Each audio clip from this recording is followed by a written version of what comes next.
আসসালামু আলাইকুম ওয়া রাহমাতুল্লাহি ওয়া বারাকাতুহু নাহমাদুহু ওয়া নুসাল্লি আলা রাসূলিহিল কারীম আম্মা বা'দ ফাআউযু বিল্লাহি মিনাশ শাইতানির রাজীম বিসমিল্লাহির রহমানির রহিম। আমার সম্মানিত অডিয়েন্স, আমি যে জায়গায় বসে ভিডিও করি ওই জায়গায় আজকে বসলাম না, অন্য জায়গায় বসলাম। কারণ হলো আজকে কারেন্ট নেই। কারেন্ট না থাকার কারণে এই জায়গায় বসা হলো। দয়া করে আমাকে ক্ষমা করবেন। আমি আজকে তিনটি বিষয় নিয়ে আলোচনা করব। এক নাম্বার হলো ভক্তি হয় না এমন ব্যক্তির পিছনে ইক্তেদা করা। দুই নাম্বার হলো এক মুষ্টির কম দাড়ি রাখে এমন ব্যক্তির পিছনে ইক্তেদা করা। তিন নাম্বার হলো ধোঁকাবাজ ও ঘুষ দাতার পিছনে ইক্তেদা করা। প্রথম হলো ভক্তি হয় না এমন ব্যক্তির পিছনে ইক্তেদা করা। একজনে প্রশ্ন করছেন যে হুজুর, নিজে এরকম ইমামের পিছনে নামাজ পড়লে কি হবে যার প্রতি আমার ভক্তি বসে না? আসেন, শরীয়ত সম্মত কারণ যদি ওই ইমামের মধ্যে পাওয়া না যায়, শরীয়ত সম্মত কারণ যদি ওই ইমামের মধ্যে পাওয়া না যায়, তাহলে ওই ইমামের পিছনে আপনি নামাজ পড়লে নামাজ হবে। কিন্তু শরীয়ত সম্মত যদি কারণ পাওয়া যায়, তাহলে ওই ইমামের পিছনে নামাজ পড়া মাকরুহ হবে, ওই ইমামকে ইমামতি করাও মাকরুহ হবে। এক নাম্বার।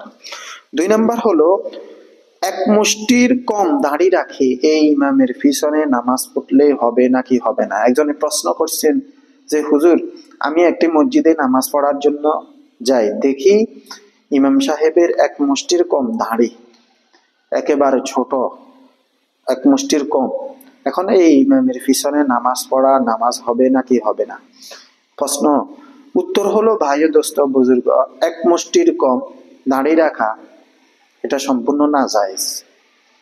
তিন দিক থেকে, এদিক তিন দিক থেকে এক মুষ্টি পরিমাণ লম্বা, এই যে আমি ধরছি এভাবে, এই যে দেখেন, এক মুষ্টি দাড়ি রাখা এটা হলো ওয়াজিব। আপনারা ফতুয়ার কিতাবও দেখতে পারেন, ওলামায়ে কেরামকে, বড় বড় ওলামায়ে কেরামকে জিজ্ঞাসা করতে পারেন। বেশিরভাগ ওলামায়ে কেরামে কি কথাই বলবেন, এক মুষ্টির কম দাড়ি রাখা সুন্নত, ওয়াজিবের খেলাফ, ওয়াজিবের খেলাফ। এক মুষ্টি দাড়ি রাখা এটা হলো ওয়াজিব। এখন এই ইমামের পিছনে নামাজ পড়লে নামাজ মাকরুহ হবে, আর ওই ইমাম নামাজ পড়ানো এটাও হবে মাকরুহ।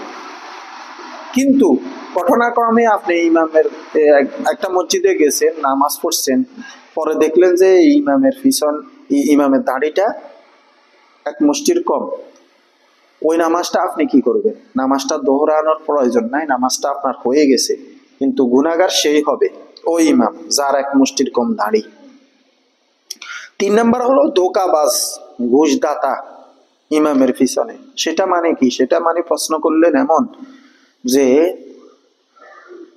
মানুষের সাথে ধোঁকাবাজি করে, বিভিন্নভাবে ধোঁকাবাজি করে এরকম ইমাম, এবং কি ধোঁকাবাজ ও ঘুষদাতা, ঘুষ দিয়ে চাকরি লয়, এই ইমামের পিছনে নামাজ পড়লে নামাজ হবে নাকি হবে না?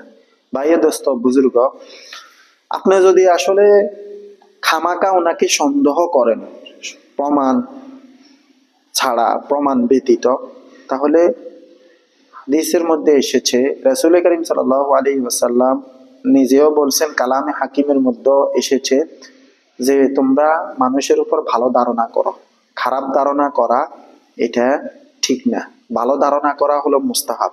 যদি সাক্ষী প্রমাণ পাওয়া যায়, বা প্রমাণ পাওয়া যায় উনি ঘুষ খায়, উনি তারপরে যায় ঘুষ দিয়ে চাকরি নেয়, বা মানুষের সাথে বাটপারি করে, সিটিংবাজি করে, ধোঁকাবাজি করে, এই ইমামের পিছনে যদি আপনি নামাজ পড়েন, নামাজ আপনার হয়ে যাবে, নামাজটা আপনার হবে, অর্থাৎ মাকরুহ হবে।